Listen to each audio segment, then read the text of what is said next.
কাশ্মীরের পেহেলগাঁও গণহত্যাকাণ্ডের পর দ্রুতই বিদেশ সফর কাটছাঁট করে দেশে ফিরে এসেছেন প্রধানমন্ত্রী নরেন্দ্র মোদী। বুধবার বিকেলে জরুরি নিরাপত্তা সংক্রান্ত বৈঠকে বসেন প্রধানমন্ত্রী।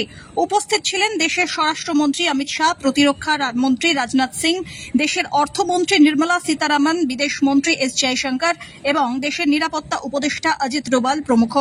দীর্ঘ প্রায় 2 ঘণ্টা ধরে চলা এই বৈঠকের শেষে ভারত এই ঘটনায় পাকিস্তানের বিরুদ্ধে অত্যন্ত কঠোর অবস্থান গ্রহণ করে পাকিস্তানের সঙ্গে যাবতীয় সম্পর্ক ছিন্ন করার কথা ঘোষণা করে।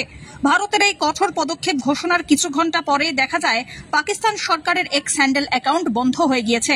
এভাবে কোনো দেশের সরকারের অ্যাকাউন্ট বন্ধ হয়ে যাওয়ার নজির একটাও নেই। মনে করা হচ্ছে ভারতের অঙ্গুলি হেলনেই ঘটেছে এমন নজিরবিহীন ঘটনা। শোনা যাচ্ছে ভারতের আইটি মন্ত্রক নাকি এক্স কর্তৃপক্ষকে এই ঘটনার পরিপ্রেক্ষিতে ব্যবস্থা গ্রহণের অনুরোধ করে। সেই কারণেই এক্সের এমন পদক্ষেপ। প্রকৃত কারণ যাই হোক না কেন, বাস্তব এটাই যে বৃহস্পতিবার সকাল থেকে পাকিস্তান সরকারের এক্স হ্যান্ডেল হয়ে গিয়েছে পুরোপুরি স্তব্ধ। ব্যুরো রিপোর্ট, আজ বাংলা।